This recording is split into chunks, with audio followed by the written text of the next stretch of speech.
¿Te imaginas un portaaviones surcando aguas tan peligrosas que bastó su presencia para encender las alarmas de medio continente? Pues quédate hasta el final, porque esta historia real tiene más tensión que una película de guerra.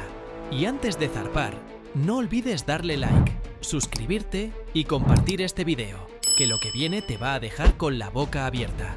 El día amaneció gris, pero el anuncio había llegado ya desde la noche anterior.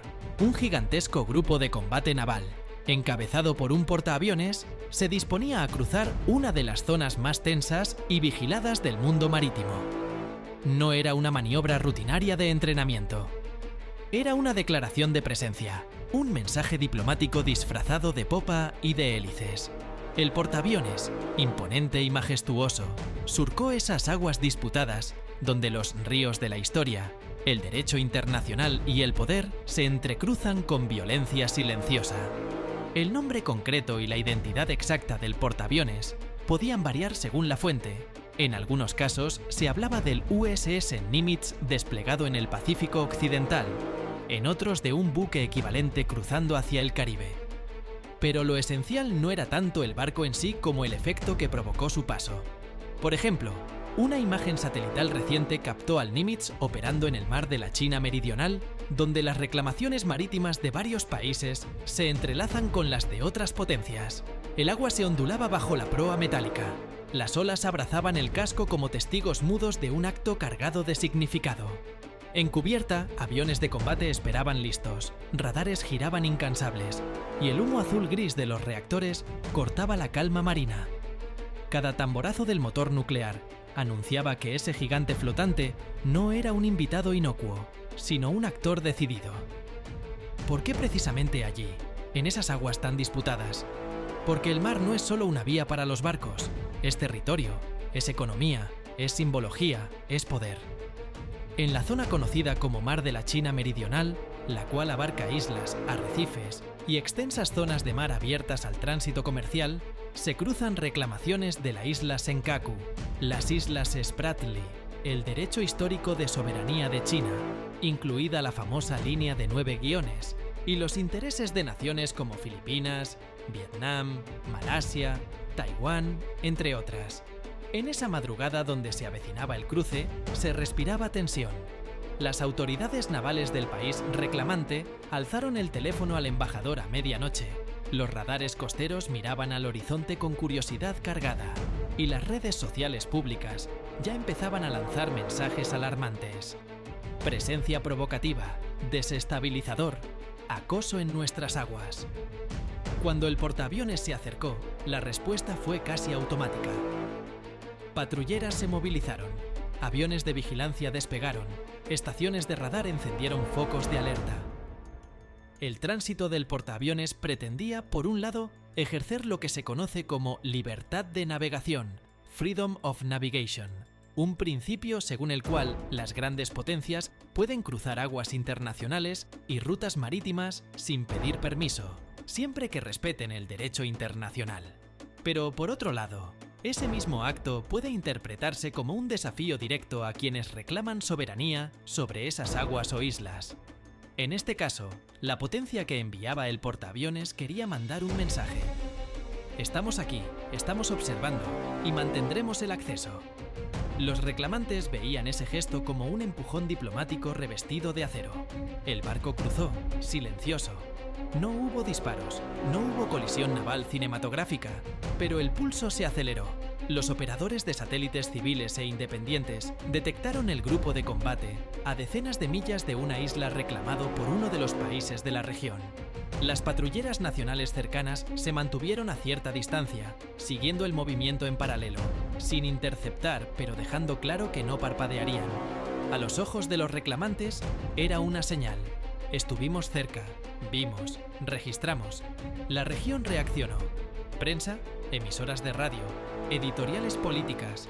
La ola de comentarios fue inmediata. El acto podría desatar una cadena. Los países de la alianza observan con preocupación. China respira hondo. Filipinas alista su ejército. Y así fue. En la capital del país reclamante, el ministro de Defensa convocó a un Consejo de Seguridad Nacional, se emitió un comunicado oficial y la patrulla costera elevó su nivel de alerta. En Washington, Londres o Canberra, el llamado fue más suave, pero el mensaje público fue claro: seguimos vigilando. Lo que muchos no vieron fue el contexto más profundo. Este cruce no surgió de la nada. En los meses anteriores, habían ocurrido varios incidentes menores, barcos pesqueros que dijeron haber sido hostigados, plataformas de perforación que operaban cerca de zonas en disputa, aeronaves que sobrevolaron los límites de identificación aérea de los países afectados. Cada uno de esos episodios alimentó el combustible de la tensión, y el portaaviones actuó como chispa visible de un polvorín casi listo. Por ejemplo, hace apenas unos años, los buques de la potencia visitante realizaron una maniobra de paso por el mismo mar en una operación de libertad de navegación, despertando protestas de Beijing. En la cubierta del portaaviones se respiraba rutina militar, por supuesto, aviones preparados, equipo técnico en su lugar, café caliente para el comandante, pero también la consciencia de que ese tránsito no era una rutina cualquiera. En la sala de mando, las pantallas mostraban mapas, curvas de ruta, posiciones de barcos aliados, comunicados diplomáticos, alertas meteorológicas. El comandante apretó los labios. Sabía que cada milla recorrida más allá del límite reivindicado era para unos una victoria simbólica, para otros una provocación inaceptable. ¿Te está sorprendiendo hasta ahora lo que pasó con este portaaviones?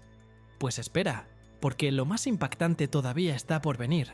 Lo que ocurrió después cambió por completo el panorama regional. Y si te está gustando esta historia, dale like, suscríbete y comparte. Así nos ayudas a seguir trayendo relatos épicos como este. El barco cruzó el umbral de la zona de reclamación. La distancia se acortó. El marcado continuo del radar se volvió un poco más denso. Las patrulleras reclamantes lo siguieron a prudente distancia. No hubo intercambio de fuego, pero el mensaje estaba lanzado al mar y al aire. Aquí estamos, y seguiremos aquí. El público en la región lo interpretó como un paso audaz. Los analistas hablaron de juego de poder naval, de contenedor de crisis latente. Los medios titulaban "El portaaviones en aguas disputadas" y "Alarma regional por paso de la flota". Mientras tanto, en foros diplomáticos, los embajadores enviaban notas de protesta. Uno de los países reclamantes argumentó que esa zona era parte inalienable de su soberanía y que el paso del portaaviones vulneraba sus derechos marítimos.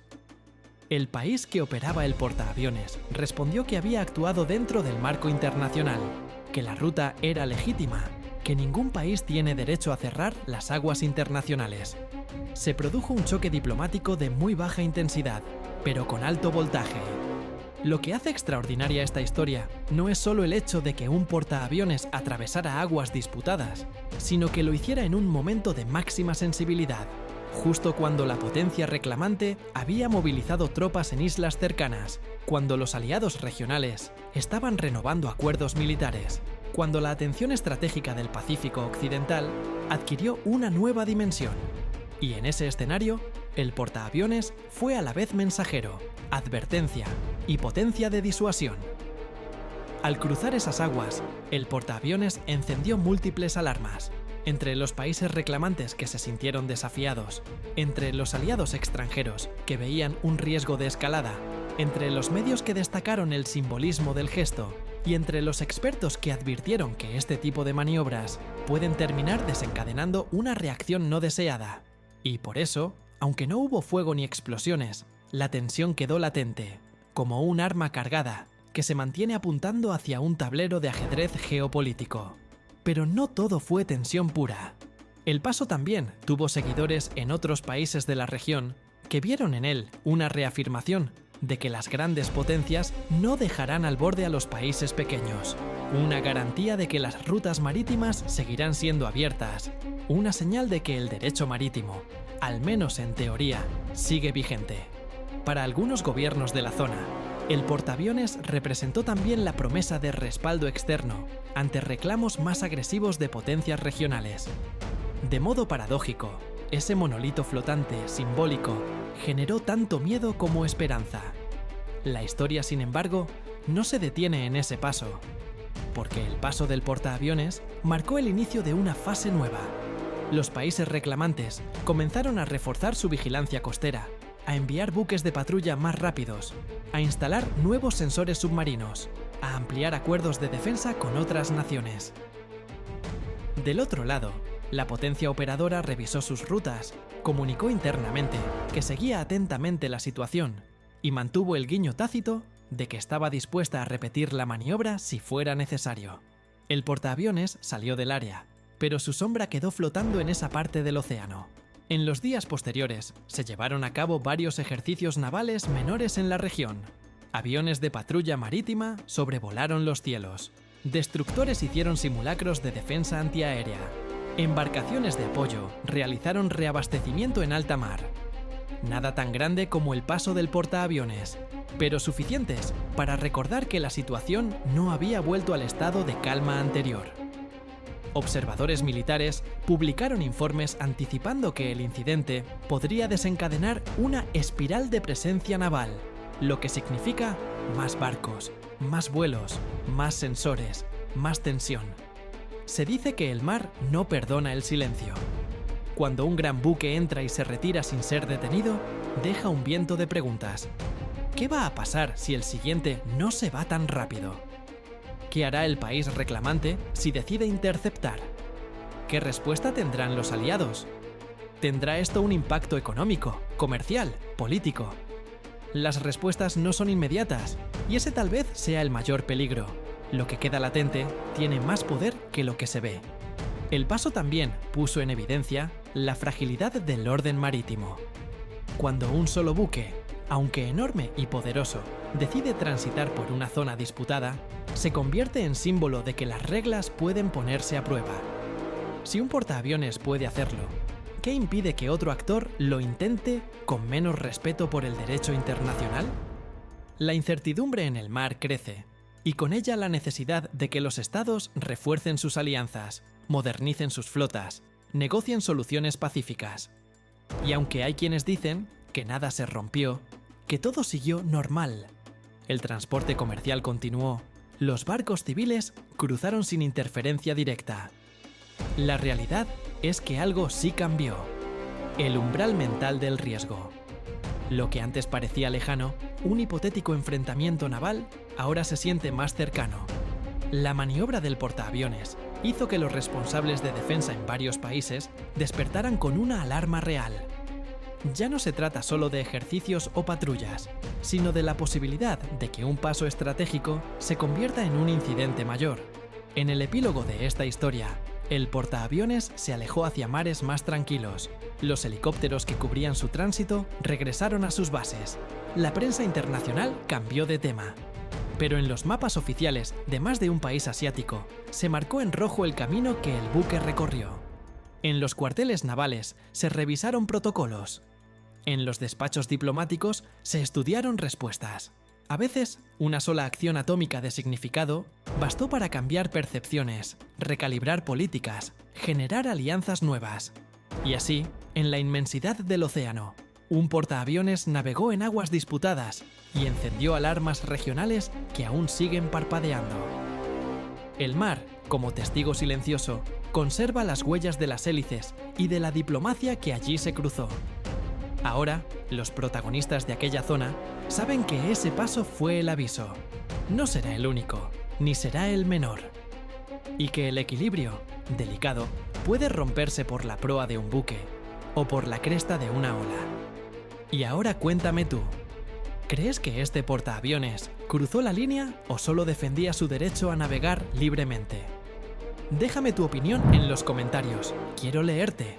No olvides darle like, suscribirte y compartir para no perderte las próximas historias que te van a dejar con la piel de gallina. Nos vemos en el siguiente video, Marineros del Misterio.